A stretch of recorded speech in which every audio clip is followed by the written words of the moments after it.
أعوذ بالله من الشيطان الرجيم. بسم الله الرحمن الرحيم. سبحان الذي أسرى بعبده ليلا من المسجد الحرام إلى المسجد الأقصى الذي باركنا حوله لنريه من آياتنا إنه هو السميع البصير. وآتينا موسى الكتاب وجعلناه هدى لبني إسرائيل ألا تتخذوا من دوني وكيلا ذرية من حملنا مع نوح إنه كان عبدا شكورا. وقضينا إلى بني إسرائيل في الكتاب لتفسدن في الأرض مرتين ولتعلن علوا كبيرا. فإذا جاء وعد أولاهما بعثنا عليكم عبادا لنا أولي بأس شديد فجاسوا خلال الديار وكان وعدا مفعولا. ثم رددنا لكم الكرة عليهم وأمددناكم بأموال وبنين وجعلناكم أكثر نفيرا. إن أحسنتم أحسنتم لأنفسكم وإن أسأتم فلها. فإذا جاء وعد الآخرة ليسوءوا وجوهكم وليدخلوا المسجد كما دخلوه أول مرة وليتبروا ما علوا تتبيرا. عسى ربكم أن يرحمكم وإن عدتم عدنا وجعلنا جهنم للكافرين حصيرا. إن هذا القرآن يهدي للتي هي أقوم ويبشر المؤمنين الذين يعملون الصالحات أن لهم أجرا كبيرا. وأن الذين لا يؤمنون بالآخرة أعتدنا لهم عذابا أليما. ويدعو الإنسان بالشر دعاءه بالخير وكان الإنسان عجولا. وجعلنا الليل والنهار آيتين فمحونا آية الليل وجعلنا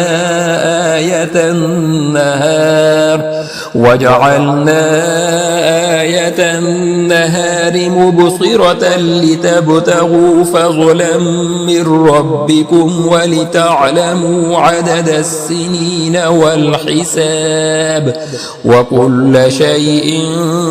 فصلناه تفصيلا. وكل إنسان ألزمناه طائره في عنقه ونخرج له يوم القيامة كتابا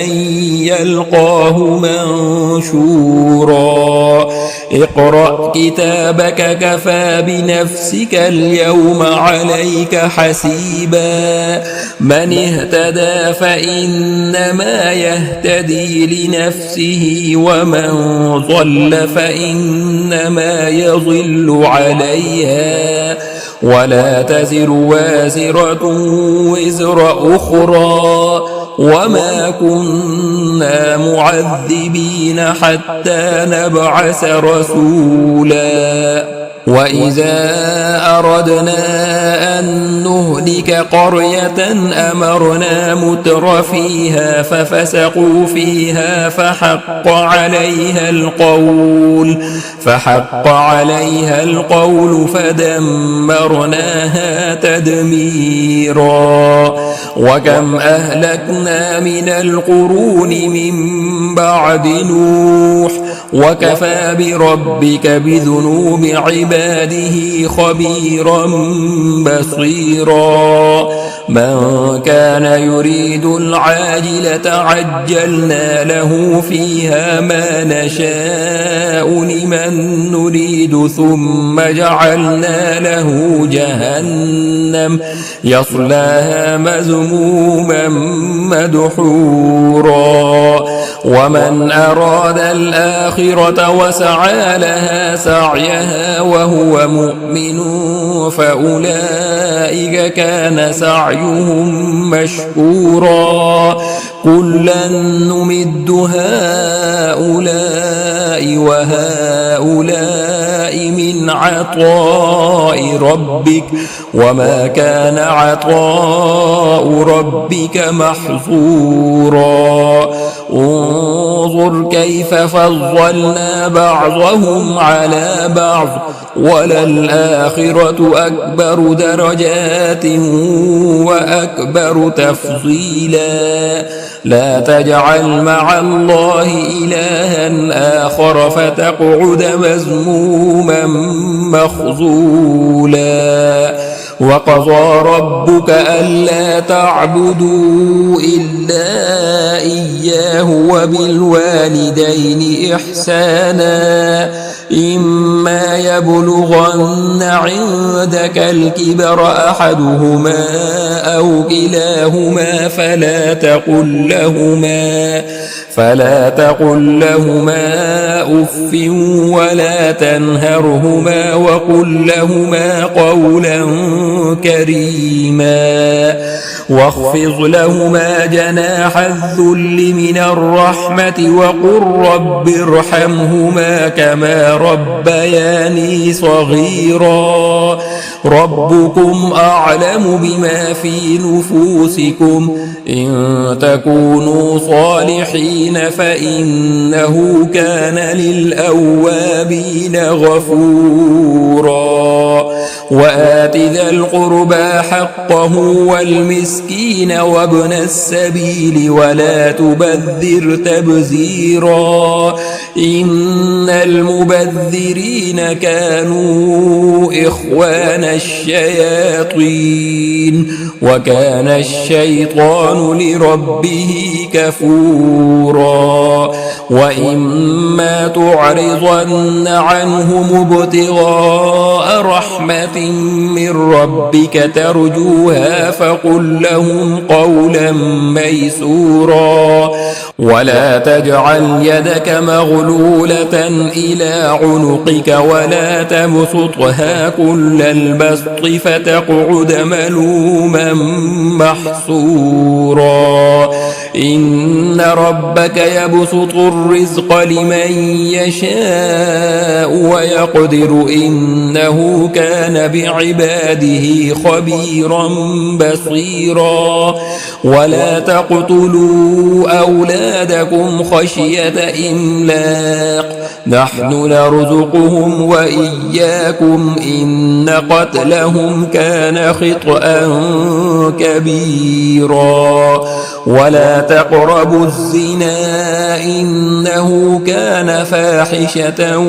وساء سبيلا. ولا تقتلوا النفس التي حرم الله إلا بالحق ومن قتل مظلوما فقد جعلنا لوليه سلطانا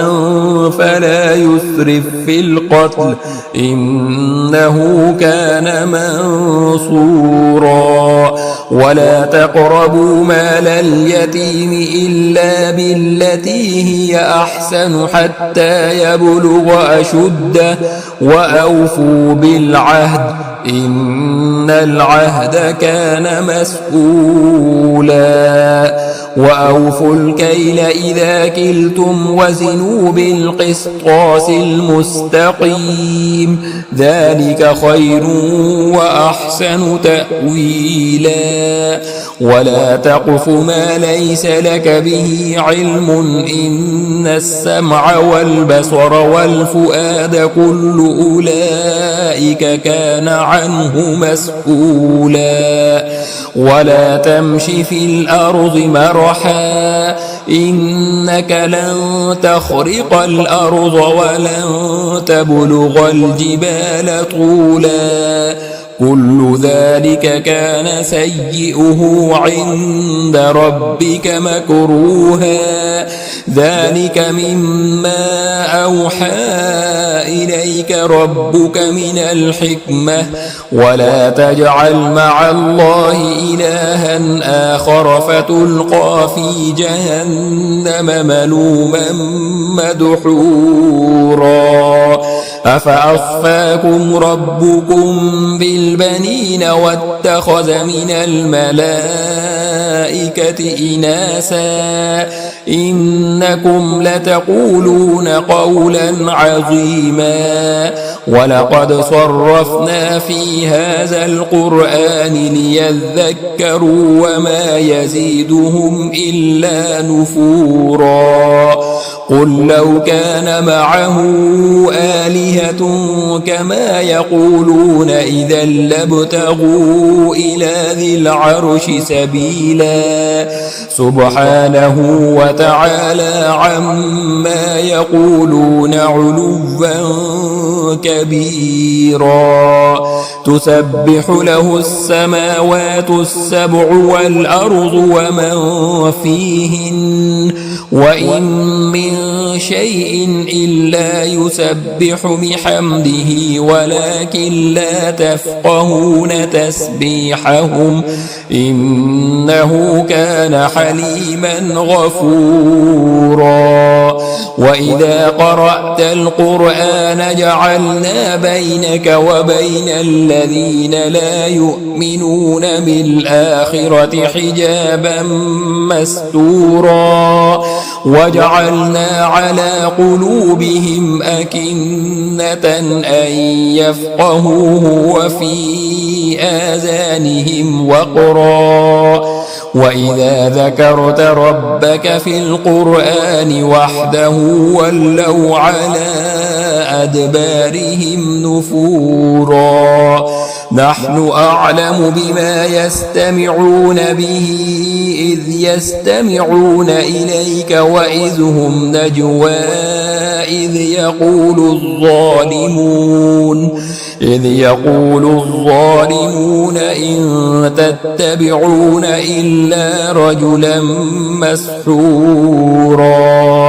انظر كيف ضربوا لك الأمثال فضلوا فلا يستطيعون سبيلا وقالوا أئذا كنا عظاما ورفاتا أئنا لمبعوثون خلقا جديدا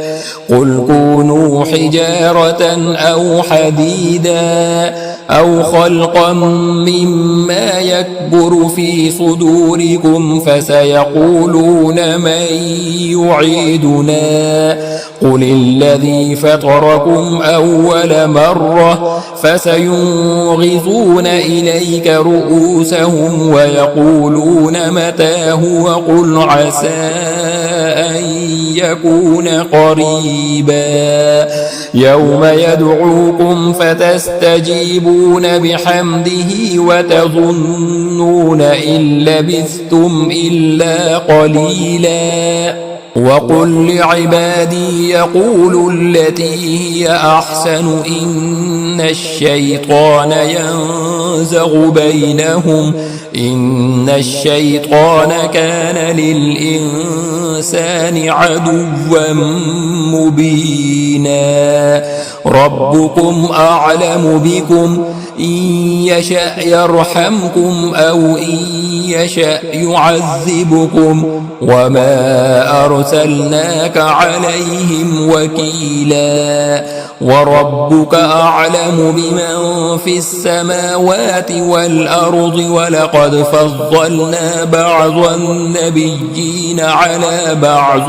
وآتينا داود زبورا قل ادعوا الذين زعمتم من دونه فلا يملكون كشف الضر عنكم ولا تحويلا أولئك الذين يدعون يبتغون إلى ربهم الوسيلة أيهم أقرب ويرجون رحمته ويخافون عذابه إن عذاب ربك كان محذورا وإن من قرية إلا نحن مهلكوها قبل يوم القيامة أو معذبوها عذابا شديدا كان ذلك في الكتاب مسطورا وما منعنا أن نرسل بالآيات إلا أن كذب بها الأولون وآتينا ثمود الناقة مبصرة فظلموا بها وما نرسل بالآيات إلا تخويفا وإذ قلنا لك إن ربك أحاط بالناس وما جعلنا الرؤيا التي أريناك إلا فتنة للناس والشجرة الملعونة في القرآن ونخوفهم فما يزيدهم إلا طغيانا كبيرا وإذ قلنا للملائكة اسجدوا لآدم فسجدوا إلا إبليس قال أأسجد لمن خلقت طينا قال أرأيتك هذا الذي كرمت علي لئن أخرتني إلى يوم القيامة لأحتنكن ذريته إلا قليلا قال اذهب فمن تبعك منهم فإن جهنم جزاؤكم جزاء موفورا واستفزز من استطعت منهم بصوتك وأجلب عليهم بخيلك ورجلك وشاركهم في الأموال والأولاد وعدهم وما يعدهم الشيطان إلا غرورا إن عبادي ليس لك عليهم سلطان وكفى بربك وكيلا ربكم الذي يزجي لكم الفلك في البحر لتبتغوا من فضله إنه كان بكم رحيما وإذا مسكم الضر في البحر ضل من تدعون إلا إياه فلما نجاكم إلى البر أعرضتم وكان الإنسان كفورا أفأمنتم أن يخسف بكم جانب البر أو يرسل عليكم حاصبا ثم ثم لا تجدوا لكم وكيلا أم أمنتم أن يعيدكم فيه تارة أخرى فيرسل عليكم قاصفا من الريح فيغرقكم بما كفرتم ثم لا تجدوا لكم علينا به تبيعا ولقد كرمنا بني آدم وحملناهم في البر والبحر ورزقناهم من الطيبات وفضلناهم على كثير ممن خلقنا تفضيلا يوم ندعو كل أناس بإمامهم فمن أوتي كتابه بيمينه فأولئك يقرؤون كتابهم ولا يظلمون فتيلا ومن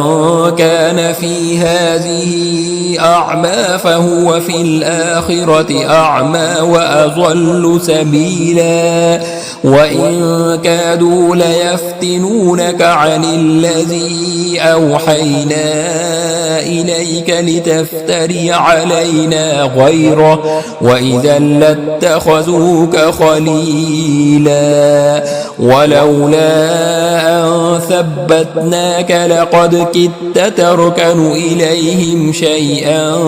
قليلا إذا لأذقناك ضعف الحياة وضعف الممات ثم لا تجد لك علينا نصيرا وإن كادوا ليستفزونك من الأرض ليخرجوك منها وإذا لا يلبسون خلافك إلا قليلا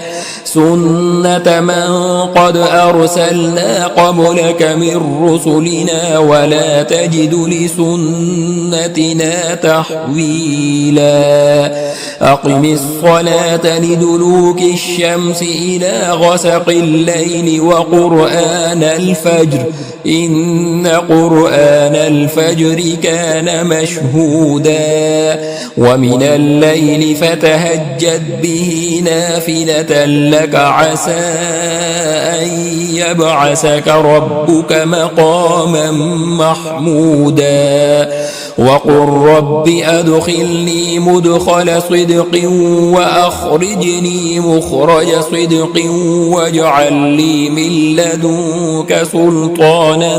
نصيرا وقل جاء الحق وزهق الباطل إن الباطل كان زهوقا وننزل من القرآن ما هو شفاء ورحمة للمؤمنين ولا يزيد الظالمين إلا خسارا وإذا أنعمنا على الإنسان أعرض ونأى بجانبه وإذا مسه الشر كان يئوسا قل كل يعمل على شاكلته فربكم أعلم بمن هو أهدى سبيلا ويسألونك عن الروح قل الروح من أمر ربي وما أوتيتم من العلم إلا قليلا ولئن شئنا لنذهبن بالذي أوحينا إليك ثم لا تجد لك به علينا وكيلا إلا رحمة من ربك إن فضله كان عليك كبيرا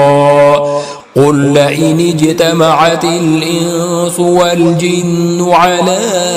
أن يأتوا بمثل هذا القرآن لا يأتون بمثله ولو كان بعضهم لبعض ظهيرا ولقد صرفنا للناس في هذا القرآن من كل مثل فأبى أكثر الناس إلا كفورا وقالوا لن نؤمن لك حتى تفجر لنا من الأرض ينبوعا أو تكون لك جنة من نخيل وعنب فتفجر الأنهار خلالها تفجيرا أو تسقط السماء كما زعمت علينا كسفا أو تأتي بالله والملائكة قبيلا أو يكون لك بيت من زخرف أو ترقى في السماء ولن نؤمن لرقيك حتى تنزل علينا كتابا نقرأه قل سبحان ربي هل كنت إلا بشرا رسولا وما منع الناس أن يؤمنوا إذ جاءهم الهدى إلا أن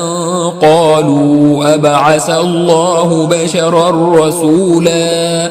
قل لو كان في الأرض ملائكة يمشون مطمئنين لنزلنا عليهم من السماء ملكا رسولا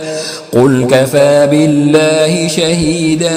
بيني وبينكم إنه كان بعباده خبيرا بصيرا ومن يهد الله فهو المهتد ومن يضلل فلن تجد لهم أولياء من دونه ونحشرهم يوم القيامة على وجوههم عميا وبكما وصما مأواهم جهنم كلما خبت زدناهم سعيرا ذلك جزاؤهم بأنهم كفروا بآياتنا وقالوا أئذا كنا